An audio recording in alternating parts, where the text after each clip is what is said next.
Well, I get asked this question a lot of times from my friends, my batchmates, how I can get into programming.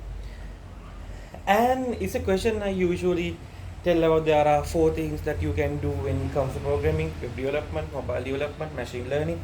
Uh, what's the other thing? Game development. So those are the four things I usually tell when someone asks me what should I learn and how should I learn it and what path I should follow.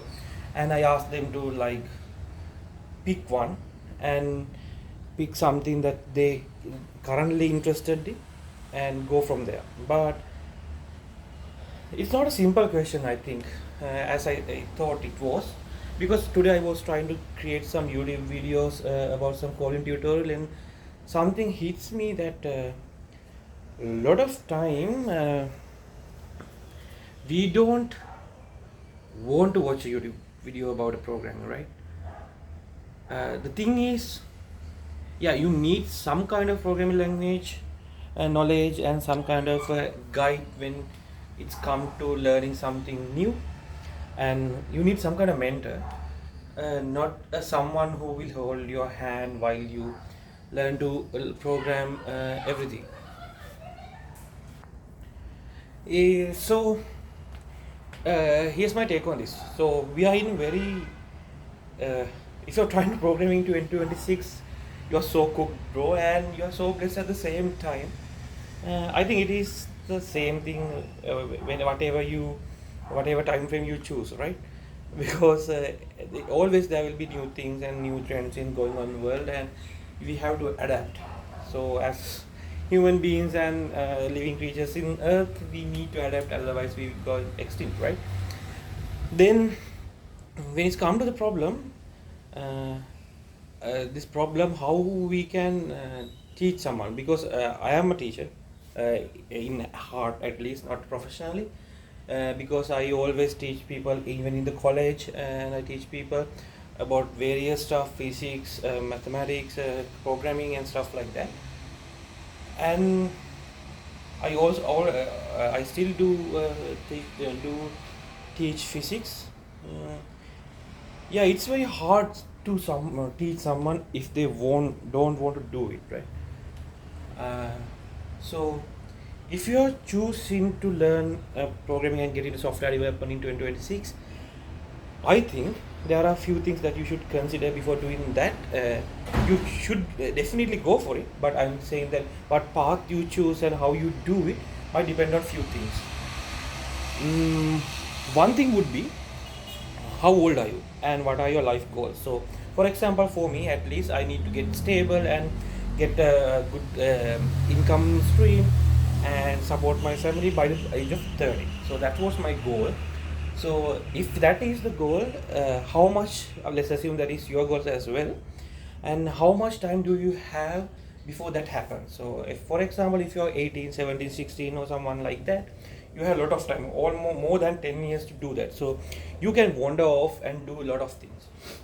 And but if you are 25, 26 and you need to get a job quickly, you don't have to go uh, around and finding shiny objects and chase the every shiny object that you see. So that is the main two paths that you have to choose. So there is a very great video I tend to watch a couple, at least once a couple of months, uh, from uh, someone called John Peterson. You might have know him, called "Choose Your Damn Sacrifice," which tells that we like the possibility, right? So let's say you from the beginning of your early years and up till you graduate high school, you learn about a lot of stuff: physics, maths, history, social sciences, art, music, ICT, technology, and a lot of things. But end of the day, you have to choose something. I think the universities facilitate this kind of. If you are going to go for a university, it can entertain you for at least 3 to 4 years about a possibility of you finding something, and becoming something, right? I'm not sure whether this will communicate the way I have it in mind. So I will try. So uh, if you take a child, this is a summary of that video. Uh, maybe it will take more than that video because I'm not very what do you call skilled at articulating thoughts in my mind to articulating out. So if you want, you can watch that video. I will put the link in the description. And basically, we are like children. It's a problem. Like we are trying to be an infant. So, for example, if you take a small infant, they can be anything, right? They don't have knowledge yet. They don't have grown yet, so they can learn anything and become anyone, a doctor, engineer, whatever they choose to be. The problem with that is it is very empowering, right? So if I say you can do anything, you just have to focus on focus on something and do it. You are capable of doing it. It feels good, right? Because there's someone who can believe on me, who will motivate me and believes on me. But the problem with that those kind of statements and the mentality is that you can be anything, but you are not anything basically. You can be a doctor, you can be an engineer, you can be a lawyer, or you can be a software developer, or you can be a gardener, you can be a woodworker, or anyone like that, even your infant, or maybe a kid. But you are not anything at that time, so you have full of potential. It's a very good thing to see, but it is very bad thing to see in adult. If you are getting into programming and you think I can be a machine learning engineer, I can be a web developer, I can be a game developer, or maybe I can be a mobile developer. It's a very nice thing to see, and it is very hopeful, right? There's a lot of paths that I can go on and achieve something. But the problem with that is it's very, at least for me, very ugly to look at, right? You are trying to do a lot of things and you are not doing anything. So in that video, the John Beard talks about choose your damn sacrifice. You have to sacrifice the possibility of being everything to being possibility of one. Then if you go through that narrow period, it will open up to you, the world will open up to you again with lots of different of possibilities. So for example, you are going to choose, instead of being I'm going to do software development, you are going to choose, well, I'm going to be a software, let's say embedded machine learning developer. So basically someone who will quantize and some who will I'm not sure about exact term, like make the models ML models smaller and put it into some small computer or maybe microchip or something like that. Someone like that. It's a very narrow thing, it's a very specific thing. But if you study only that, you will need some other things as well. But if you only study that, if you ask a senior or maybe someone who's doing that for 2 to 5 years, you go ask them, isn't that limited, or is there possibilities are very constrained because I choose some specific path? The answer probably will be no, right? No, because as soon as you do that, you learn everything that there is of to know about it, and you have opened a whole can of worms to go down that path. So that's the basic idea about that video and the thoughts I having towards learning programming in 2026. If you are someone, a teenager basically, you can do anything. Learn Python, learn Java, learn machine learning, learn programming, maybe PHP, maybe SQL. Yeah, it's pronounced as SQL. Yeah, anything.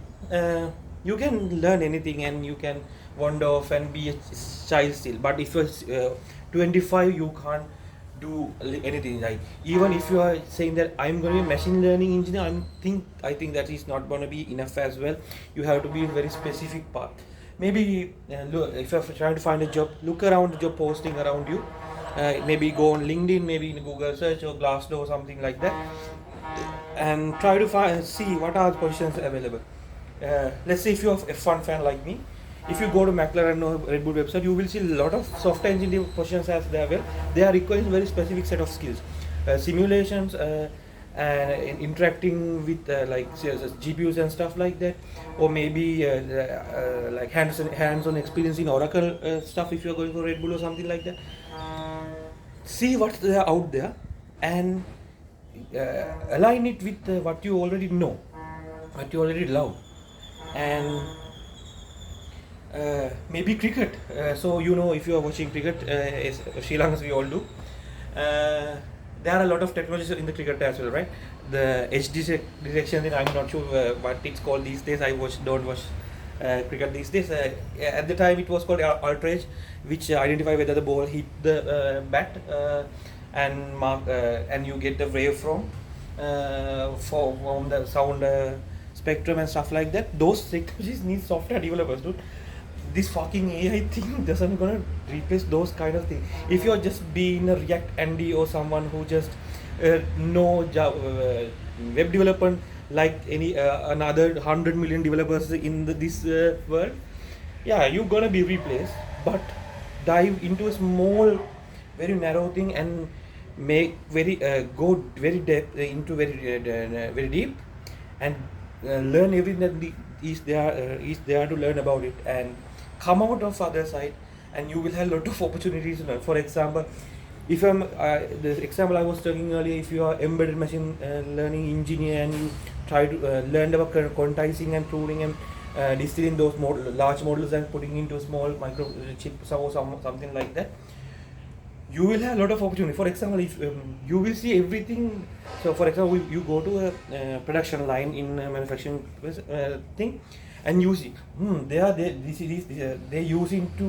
using manual labor to process the vegetables, and you will think, okay, we can use just some Raspberry Pi or something like that and embed the model inside it and use machine vision to do those things.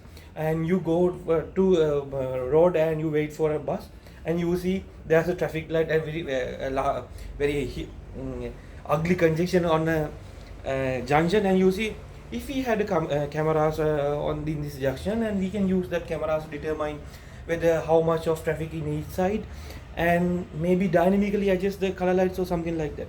The world's open up to you again. Just pick something, learn something, and go from there.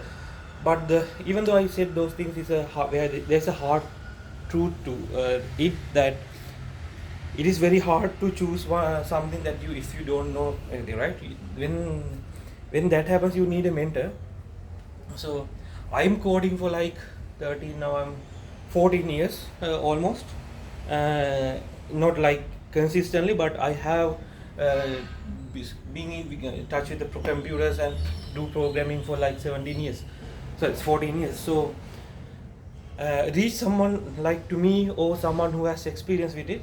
Just say, these are my interests. I like Formula One, I like cricket, maybe you like gardening, you like woodwork or something like that, and try to find some niche that you interested in.